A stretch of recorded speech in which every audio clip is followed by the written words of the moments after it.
राधा स्वामी दयाल की दया, राधा स्वामी सहाय, राधा स्वामी। प्यारी साध संगतियों, भाइयों बहनों, बुजुर्गों, माताओं, नौजवान साथी, बच्चों, जितने भी आप सत्संग लाभ के लिए उपस्थित हुए हो, शांति से सत्संग लाभ उठाएं। आज का दिन बड़ा खुशी का दिन है।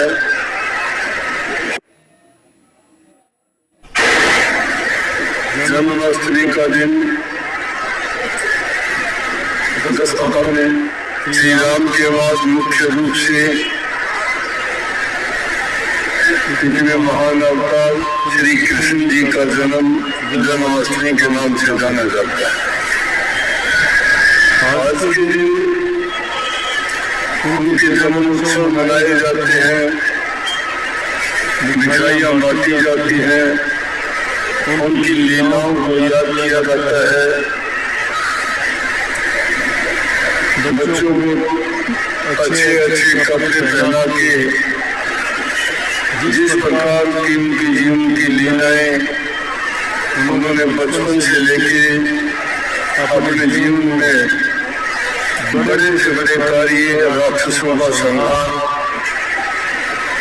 दुष्टों का नाश किया और प्यार का प्रचार किया, उन सब के उन कार्यों के अनुसार अलग अलग वेशभूषा बना के आज भी बच्चों को बताया जाता है कि श्री कृष्ण जी ने द्वापर में आके ऐसी लीलाएं की और आज अनेक नामों से उनकी पूजा की जाती है, उनको याद किया जाता है, उनको परमात्मा के तुल्य दर्जा दिया जाता है। तो ये हमारे लिए बहुत खुशी की बात है कि आज जो जन्म उत्सव भी मनाया जाता है, हम सत्संग उत्सव मना रहे हैं। हालांकि ऐसा कोई विचार था नहीं। कल बुआ बोली है, उसका हमने पहले सत्संग रख लिया था दादी के सत्संग में। बुआ बोली को बचाने के लिए ये दिन रखा गया, तो जब बात ये आ जाए कि चलो फिर भी बहुत अच्छा है, दोनों काम होंगे एक पंथ के पास। तो इस दिन की आप सबको बहुत बहुत मंगल कामनाएं, बहुत बहुत आशीर्वाद। और हमारे लिए तो सबसे बड़ा त्योहार सत्संग ही होता है। सत्संग का सबसे बड़ा मेला, सबसे बड़ा उत्सव और सबसे बड़ा त्योहार सत्संग है। हर प्रकार से सत्संग है, लेकिन सत्संग को आगू दर्जा नहीं मिल पाता है। और न मिलने का कारण क्या है कि संसारी पदार्थों में इंसान की रुचि बहुत ज्यादा हो गई है, क्योंकि संसार की जितनी भी चीजें हैं, पदार्थ हैं, उनको पाकर हम सोचते हैं कि हमें बहुत कुछ मिल गया, लेकिन बहुत कुछ मिलने में ये नहीं सोचते कि हमने सब कुछ छोड़ दिया। सब कुछ छोड़ देने का अर्थ है तो उनके नाम को बना देना ही सब कुछ छोड़ देना, और उनके नाम को याद करना भी सब कुछ प्राप्त कर लेना है। सब कुछ छोड़ देना जो है कि संसार के जितने भी पदार्थ हैं, जितने भी आप इकट्ठे करो कि कभी भी इंसान की संतुष्टि नहीं होगी। संसार के पदार्थों की तासीर कभी भी सुख और संतोष देने वाली नहीं होती। जितनी भी वो चीजें उसको मिलती जाती है, उतनी ही उसकी तृष्णा और अधिक बढ़ती जाती है। और जब उनकी तासीर ही अच्छी नहीं है तो जितनी ज्यादा वो चीजें सामान पदार्थ उसको मिलेंगे तो उतने ही ज्यादा समझो कि उसके लिए परेशानियां बढ़ी हुई। लेकिन इंसान का जब अपने इच्छाओं पर काबू हो जाता है, संतोष आ जाता है, तो सारी चीजें उसको ढूंढ के सामान लगती है। प्रभु के नाम में जो खुशी मिलती है, शांति मिलती है, जो हमें संतोष मिलता है, उसके प्राप्त करने में संसार के पदार्थ नीचे और तीखे लग गए।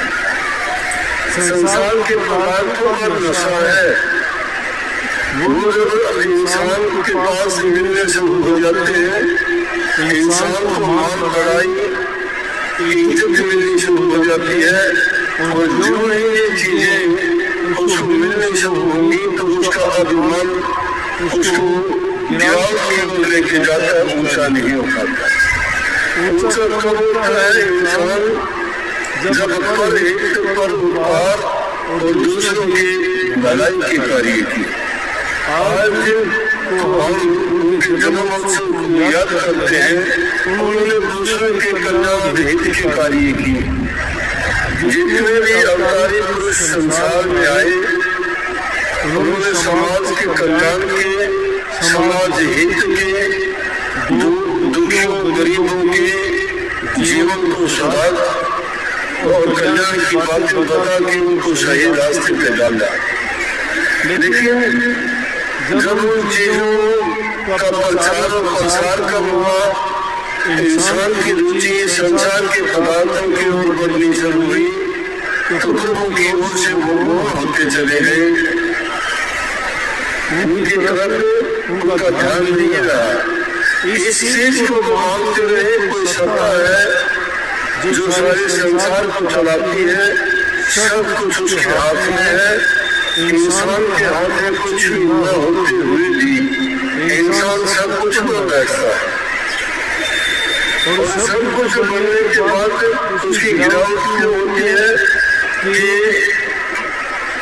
काल महाराज उन जीवों को पकड़ लेता है जो आसानी से उन चीजों को अपना लेते हैं, और उन्हें जितने भी बुराइयों वाली चीज है, जितने भी उन्नति की चीज है, वो आनी शुरू हो जाती है। जिस प्रकार से नहीं देखते रोजाना के जीवन में क्या देखते हैं कि वो कोई शराब का आदि है, कुछ गांजा पीता है, और आजकल एक नई बीमारी का उन्होंने बताऊँ आपको पता ही है, बताऊँ क्या मुझे आदमी से बताते हैं कि नौजवान बच्चों ने इंजेक्शन लगाने शुरू किया। इंजेक्शन में मुझे नहीं पता कौन सा नशा है, लेकिन हाँ इतनी चीजें जरूर हैं।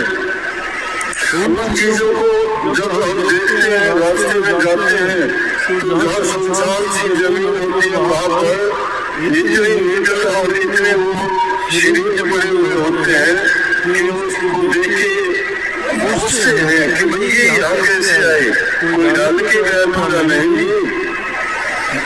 आजकल के बच्चे ये तो कुछ भी नहीं है, ऐसी ऐसी जगह है वहाँ ऐसे ऐसे बच्चे आगे देर आगे रात को इंजेक्शन लगा के और वहीं पड़े रहते हैं। और ऐसी घटना मैंने एक दो आदमी को ऐसा देखा तो बहुत अच्छा था, भले के काम करता था, लेकिन एक दिन उससे मिलना हुआ तो मैं उसको पहचान नहीं पाया। मैंने उससे पूछा बीमार है, बोला कि हाँ थोड़ी तकलीफ हुई थी, लेकिन जब दूसरे लोगों के सामने मैंने बात रखी उनसे पूछा तो उन्होंने बताया कि तो हर 5 मिनट में इंजेक्शन लगाते हैं, इंजेक्शन ने इसको बर्बाद कर दिया। लेकिन ये नहीं पता इंजेक्शन में क्या लगाते हैं। आज ये हालत इंसान का शरीर, इंसान को नारायण शरीर कहा गया है कि नारायण के बाद में जितनी खूबी इंसान को मिली है इतनी किसी जीव को नहीं मिली। इस सृष्टि में 84 लाख प्रकार की हुई है, 4 भाग में विभक्त है, और इन सब में इंसान सबसे उत्तम जीव है। और जितनी बुद्धि, जितना ज्ञान, जितनी बुद्धि, जितना विवेक इंसान को दिया है, प्रभु ने इसीलिए इसको दिया था कि जब ये जीव कर्म करते करते करते 84 लाख योनि में अपने कर्म के अनुसार एक योनि से दूसरी, दूसरी से तीसरी, तीसरी से चौथी, और इसी प्रकार से 84 लाख योनियों में ये मुसाफिर बना घूमता रहेगा, अपने कर्म करता रहेगा और वैसे इसको योनि मिलती रहेगी। इसीलिए देखते नहीं है, कई बार कर्म को अच्छे करते आते हैं, लेकिन उसका कर्म का फल है उसको क्या मिलता है कि दुनिया में आते हैं, कोई हल्ला, कोई दुल्ला, कोई लगना, कोई लपाही, कोई अंधा, किस किस प्रकार के जीव पैदा होते हैं, उनका कर्म का तो लेख है। दुनिया में आके उन्होंने अब तक इंसान के रूप में कोई कर्म नहीं किया, वो पैदा होते ही ये दोषों के शरीर में थे। तो इसका मतलब कोई योनि उसको ऐसी थी जिन्होंने होते होते कर्म किए, उसका परिणाम ये है। लेकिन जब इंसान में दुख पड़ता है, जब उसको परेशानी तकलीफ होती है, जब वो प्रभु के नाम को याद करता है, वो कहता है मुझे बचा। जब याद आती है, उसी याद को अगर वो अच्छे समय में स्वस्थ होते हुए सब कुछ उसके पास है, जब याद करे तो उसको कितना उसका लाभ मिलेगा। लेकिन भूल जाते हैं हम अपने मन से जो सोच करते हैं, अपनी बुद्धि का जितना दायरा है उसमें लेकिन कहते हैं कि किसी ने देखा कि आगे क्या होगा क्या नहीं होगा, किसी का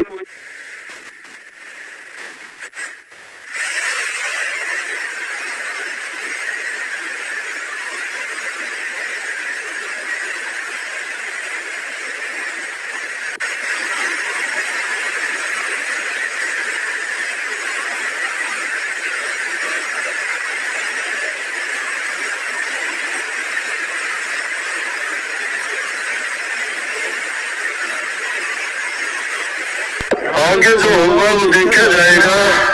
आपको जो मेरे हाथ में है क्यों नहीं है, सर्व ऐस करने के लिए मुझे जीवन, आपको जो मेरे हाथ में है क्यों नहीं है, सर्व ऐस करने के लिए मुझे जीवन मिला। लेकिन ये ऐसा नहीं है, ये थोड़े दिन के सुख है।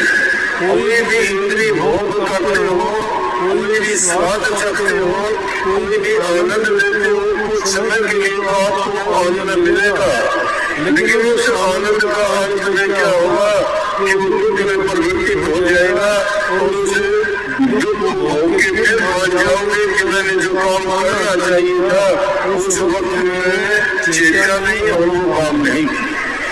ये महापुरुष में प्रभु के संदेश को लेके इस दुनिया में वो आते हैं और इसीलिए भोले जीवों को, भटके हुए जीवों को जो रास्ता भूल जाते हैं वो रास्ता दिखाते हैं, सत्य से अवगत करवाते हैं। उनमें जो बड़ी हुई बुराइयां हैं या जो बुरी आदतें हैं उनका निवारण करते हैं, उन बुरी आदतों को छुपा के और प्रभु के नाम का गुणगान करवाते हैं, उनका नाम महत्व समझाते हैं कि प्रभु के नाम में हमें क्या मिलेगा, प्रभु के नाम से हमें वो चीज प्राप्त होगी जो देवी देवताओं को भी प्राप्त नहीं होती है। कोई भी जीव ये नहीं चाहता कि उसे दुख हो, न कोई शरीर का दुख आता है, न मन का दुख आता है और न ही आध्यात्मिक या आध्यात्मिक कोई दुख आता है। लेकिन फिर भी उसको दुख क्यों मिल जाते हैं कि उसके शिव के ऊपर कर्ज है। ये जो कर्म करते हैं हम, वो उसका कर्म का कर्जा, उसके साथ ही कर्म बंदी संसार है। जो इंसान जैसा कर्म करके आता है उसको वैसा फल मिलेगा। और इसमें परमात्मा का दोष नहीं है। हम कभी कभी ज्यादा दुखी होते हैं, कई ऐसी घटनाओं को देखते हैं क्यों वो देख के कह उठते हैं कि भाई परमात्मा ने अच्छा नहीं किया, लेकिन ये भी कहते हैं कि परमात्मा के आगे किसी का जोर नहीं चलता। परमात्मा न किसी का बुरा करता है, न किसी को अच्छा करने के लिए कहता है। परमात्मा तो स्वयं में एक दृष्टा है, जो जैसा कर्म करता है उसका उसका कर्म भुगतवा देता है।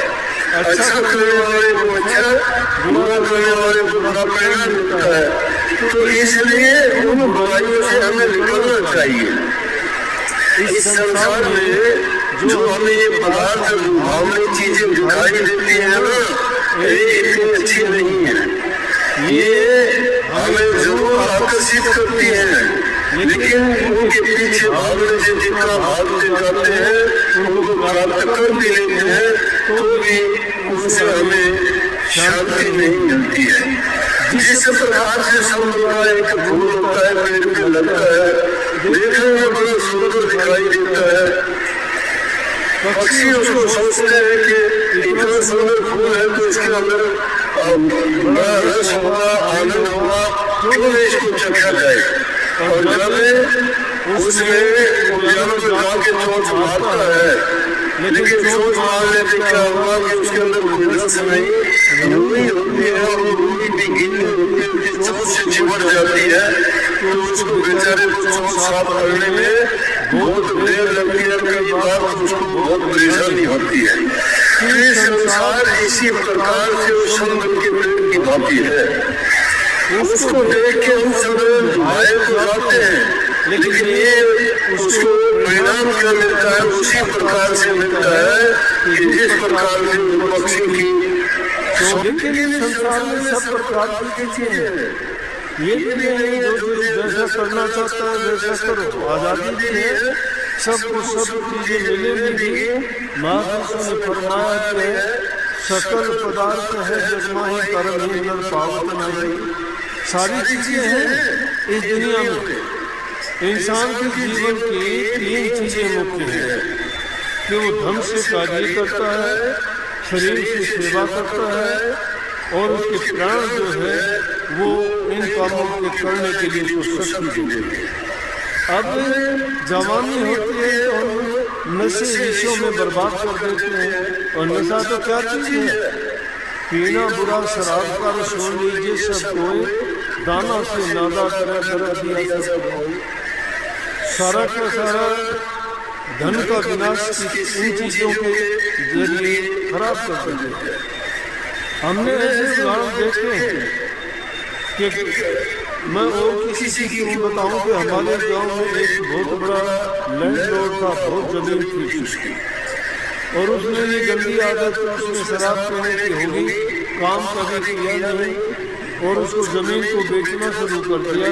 धीरे धीरे करके उसने पूरी जमीन को बेच दिया शराब के लिए, और वो जिंदगी से पूरी नहीं हुई। आखिर में उसको मजदूरी करनी पड़ी। जो लोग किसी को काम देने लायक था वो किसी के लिए काम करता था, और थोड़ी सी शराब के लिए, गंदे पानी के लिए लोगों के पैर पकड़ता था, मुझे काम दे दो। और काम के लिए रोटी की जरूरत नहीं, थोड़ी शराब पिला दो। थोड़ी शराब पिला देने के लिए जीवन बर्बाद कर दिया, अपनी प्रॉपर्टी का विनाश कर दिया, अपनी संतान को बर्बाद कर दिया, अपनी सेहत को खराब कर दिया, लोगों के अंदर अपनी जो उसकी गुडविल थी वो उसने खत्म कर दी। हर इंसान के लिए ही है। तुम्हारा शरीर की बर्बादी उससे होती है, धन की बर्बादी उससे होती है, तुम्हारा परिवार की बर्बादी उससे होती है। संतान को तुम जो बनाना चाहते हो, लेकिन बनाओगे कहाँ से तुम्हें खुद का पता नहीं है। तुम शराब के नशे में और दूसरी चीजों का नशा करके पड़े रहते हो। संतान मनमर्जी के काम करती है, उनको पता है कि तुम्हें संभालने वाला नहीं है, वो रास्ते से भटक जाते हैं, तो कुसंगति में पड़ जाते हैं। और उस कुसंग में जाने के बाद वो फिर मुड़ते नहीं, या तो उनकी जिंदगी जेलों में कटती है, या लड़ाई झगड़ों में मरते हैं, या कहीं दुर्घटनाओं में उनकी खात्मा हो जाता है, उनका नाम लेने वाला कभी नहीं रहता। अगर कोई आदमी नशों में पड़ जाता है और उसकी बात की कोई साथ नहीं ले जाता, लोग उसकी बात का कोई एतबार नहीं करता, उस नशे के कारण झूठा वो हो जाता है, चोर वो हो जाता है, चुगल वो हो जाता है, बुरा वो हो जाता है, पापी वो हो जाता है, और कितने अवगुण होंगे। ये अवगुण एक ही चीज है जो सारे आगे दूसरी चीज को करने की जरूरत ही नहीं है। और उस एक ही चीज से बच जाओ तो आप इंसान के गुण है, और इंसान के गुण देवताओं से भी उत्तम है। इसीलिए देवता लोग ये कहते हैं कि हे प्रभु, हमें एक बार इंसान का चोला एक बार मिल जाए, क्योंकि भूमि भोग भूमि में है, कर्म भूमि में है। कर्म भूमि है तो इंसान का जीवन है। इस इंसान के जीवन में इंसान नेक कर्म करके, अच्छे कर्म करके अपने जीवन को संवारता है। जो उसके सगे संबंधी रिश्ते नाते परिवार के जितने भी उसके बेटे बेटियां होती हैं, उनको अच्छी शिक्षा देके नेक इंसान बनाता है। और जो नेकी के रास्ते पर चलते हैं, अच्छाई तो अच्छाई फैलाती है, बुराई बुराई फैलाती है। वो जहाँ कहीं लड़की अगर दूसरे परिवार में गई तो उस परिवार को सुधार देगी, लड़का अपने परिवार को सुधार देगा। अच्छे गुणों से ही हमारा घर स्वर्ग के समान बनता है और हमारा संसार हमारे लिए अच्छा होता है। और जिन लोगों ने अपने जीवन को इनसे बिगाड़ दिया, क्या परिवार बनने रखेगा उसके लिए, क्या उसके लिए घर परिवार, क्या उसके लिए रिश्ते नाते, कोई आदमी उसको नहीं लगाएगा। उसके पीछे सब उसको गालियाँ निकालेंगे, उसकी बात सुनेंगे कितना ही अच्छा, उनके अच्छा संग बैठने वाले का भी लोग इतबार करना छोड़ देंगे। उसी को तो बड़ी संगति कहते हैं। नारी संग जो बन गया, दरड़ गया मदपान, प्राण गए कुसंग में तीनों गए। नारी से जोबन किसी शिकारों के कीड़े बन के जीवन बर्बाद कर दिया, चरित्र नहीं रहा हमारा। इंद्रिय भोगों के स्वाद में पड़ के जीवन को बर्बाद कर दिया, अपने चरित्र को गिराया, और उसमें गिरावट आती चली गई हमारी। जो इंसान ऐसे मानसिक रूप से गिर जाता है, वो कोई भी संकल्प पूरा नहीं कर सकता, कोई भी उद्देश्य में खरा नहीं करता, कोई भी काम करना चाहता है उसमें सफलता उसको नहीं मिलती। इसलिए कहिए, अगर घर परिवार में रहता है, ठीक ढंग से रहता है, हर चीज को जरूरत के मुताबिक उसको बर्ताव करता है, व्यवहार करता है, वो इंसान कभी नहीं गिरता। चरित्र इंसान का नहीं गिरता, चरित्र ऊंचा होना चाहिए। जिसका चरित्र है उसको धन की जरूरत नहीं, उसको और दूसरी चीजों की जरूरत नहीं। जिसका चरित्र है उसके पास सब कुछ है। जिसका चरित्र नहीं, वो आदमी हर प्रकार से उसकी निंदा होगी, कहीं भी जाओ उसको मान सम्मान नहीं होगा। दूसरी चीज कही गरब गया पान, धन को बर्बाद कर दिया नशों में, क्या रहा है, और प्राण गए संग में, दुष्टों के संग बैठते हैं, उल्टी सीधी बातें सीख ली। संग इंसान का अगर बुरा हो जाता है, उसको कोई बुरा काम करने की जरूरत नहीं। संग इंसान को कुसंग बिगाड़ देता है, संग अच्छा संग उसको सुधार देता है। अच्छा संग तो महापुरुषों का संग सत्संग होता है, कुसंग दुष्टों का संग होता है। वो जुआ खेलना सिखाएंगे, ताश खेलना सिखाएंगे, चौपड़ खेलना सिखाएंगे, और उन खेलों में जो पड़ जाता है वो टाइम नहीं देखता, टाइम की कदर नहीं करता, समय पर कोई काम नहीं करता। काम जब होता है तो एक बाजी और लगा देता, बाजी बीच में छोड़ के नहीं जाता। जुआ खेलना शुरू कर देता है तो जुए में हार होती रहती है, सोचता है अगली बार मैं जीत जाऊंगा। जिन्होंने जुआ खेला इतिहास उठा के देखो, जुए के कारण उनकी कैसी कैसी बर्बादियां। तो जब कहिए कि जुआ खेलना तो इस नामुराद खेल है, नामुराद इस खेल की जीत भले न हार, इसकी जीत भी अच्छी नहीं है, हार भी अच्छी नहीं है। जीते तो चस्का लगा, हारे ले उधार, जीतता है तो चस्का पड़ जाता है कि 1000 आएंगे, इस बार 2000 आएंगे, इस बार 5000 आएंगे। अब जुए का थोड़ा सा तरीका बदल गया है।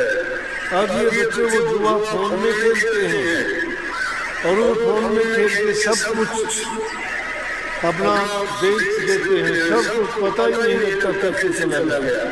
अरे पहले तो कभी सोचते थे महाभारत का ये जुआ, हम तो कहते थे कि पांडवों ने गलती की थी कि उन्होंने जुआ खेला और उसमें भी कितनी गलती कर दी थी।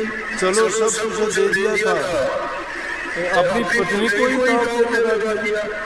क्यों लगा दिया? जुआ है